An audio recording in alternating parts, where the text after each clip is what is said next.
So guys, before I begin this video, if you can, please hit the like button on this video. I'd appreciate it. So in this next news story, gang members who hacked a father with machetes and zombie knives in broad daylight outside a KFC were jailed for life yesterday after killing him. Kelvin Ward was ambushed and chased by the masked thugs as he tried to defend his teenage son, who was their intended target. He died from a single stab wound, it was revealed, but the violence led up to his death was shocking and brutal. Security camera footage caught the gang following Mr. Ward and his son to a KFC drive-thru near Birmingham last April.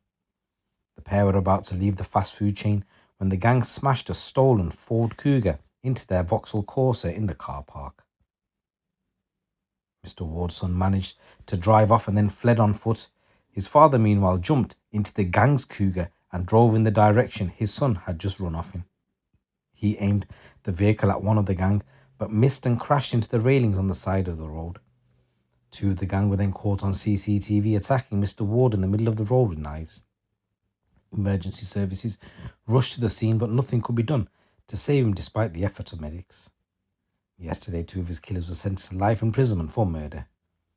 Leighton Williams, who's 28, will serve a minimum of 29 years, while Tyrone Hollywood, who was just aged 17 at the time of the killing, will spend at least 19 years behind bars. Another gang member, Aaron Colt, who's 18, was jailed for 21 years for manslaughter, while a fourth man, an 18-year-old Rusharn Williams-Reid, was sentenced to 13 years and 6 months after being found guilty, alongside the three other defendants, of conspiracy to murder Mr. Ward's son. The teenager had initially been friends with some of the attackers before falling out with them, Coventry Crown Court heard. Justice Chima Grubb was passing sentence and concluded that Mr. Ward was unarmed and alone and presented no threat to Williams and Hollywood. She said it took a single stab wound to kill Kelvin Ward. No one should die by a knife in this way if knives are not carried about unlawfully on the streets around our cities. Young or older men, including all of the defendants who carry knives as associated deliberately with those who do, will go to prison for long terms if knives are used to kill. There are no second chances when someone is stabbed to death for them or the perpetrator. Mr. Ward's devastated family had earlier given victim impact statements. In a letter read out in court, his devastated partner of more than 30 years said the defendants had shattered her family's life. She recalled how her partner went to KFC for dinner after work on April the 18th last year, and how she spoke to him on the phone whilst he was being chased and said Kelvin was begging for his life and never stood a chance.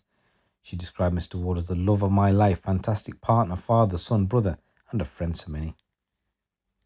Kelvin's brother stated he changed everyone he met and had turned his own life around to become an inspirational person, while Mr. Ward's mother described him as much loved, cherished, and a good son, and told how 500 mourners attended his funeral. She stated and how she recalled how she raced to the scene of the killing and held her son and his life bedded away. She said it was dark at that point. I couldn't see any blood or anything like that, but I knelt down to where he was laid and I noticed someone had covered him partially with a blanket and I had to put a pillow underneath his head. I held his hand, kissed his face over and over and whispered in his ear to wake up because he looked like he was sleeping.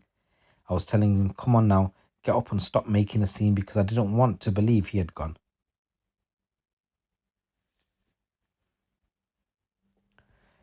And she also actually recalled how her son had tried to help some of his killers escape a life of crime just 2 years earlier and had offered to find them jobs to stop hanging around street corners. She said Kelvin had been a bit of a tearaway in his youth, but he turned his life around. He wanted to do the same for them.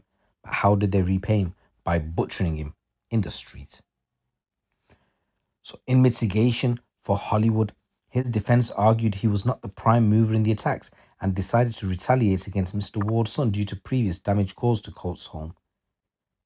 He said that Hollywood was the driver of the stolen Kuga and was initially unarmed until he was handed a knife by Colt. He accepts he played a full and active part.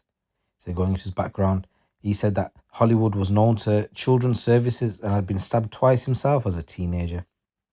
He added he is young, he had a difficult upbringing, difficult childhood, and is very immature. In mitigation for Williams, his defense argued his client showed a lack of maturity, said he mixed with people much younger than him. He argued that the court cannot be sure Williams had an intention to kill Mr. Ward, and he submitted there was never a plan, never any disagreement between Williams and Mr. Ward. He states that the evidence at trial pointed towards Mr. Ward's son being the target of the attack.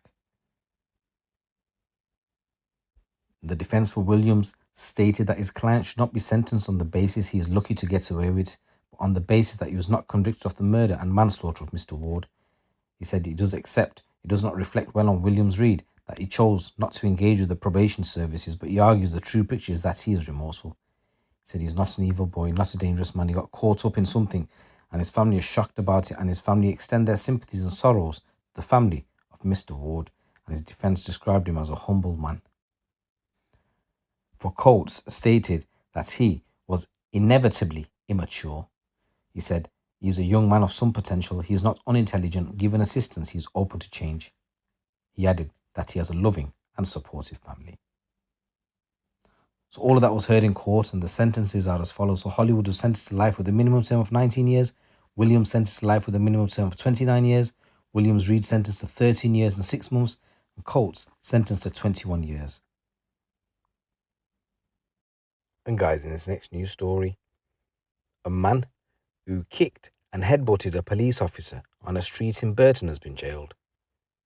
Drug dealer Joshua Page ran into a Sports Direct store after officers drove by him and a group of men at a bus stop in Burton back in November. Staffordshire police said the officers followed Page into the shop where he dropped a baton on the floor and ran off. Shortly after, he was arrested in the town after trying to discard a bag containing wraps of crack. When Page was searched, officers recovered phones, scales, empty snap bags, 2 cannabis grinders and £54 in cash. In custody, a further £150 was found by officers and he was released under investigation. However, on Tuesday the 16th of January this year, detectives tried to stop Page in Burton after witnessing a drug dealer, and he resisted and kicked and headbutted and battered an officer before he was eventually detained. The officer suffered some injuries. Police said that when officers searched Page, they found 62 deals of Class A drugs on him and cash. Page, who's 19, was sentenced to 4 years and 9 months in a young offender institution at North Staffordshire Justice Centre. Detective Sergeant Jonathan Bradbury from Major Organised Crime said, like so many dealers, Page was running a drugs operation with no regard for the devastating impact such criminality has on others. This is why our proactive teams continue to work hard to target dealers and take them off the streets. This result also drives home a message that all assaults on our police officers and police staff are totally unacceptable and will not be tolerated, and thankfully the officers' injuries were not so serious. So guys, there's a number of stories coming out the streets of the UK. It's your boy GC. Keep it locked, keep it real.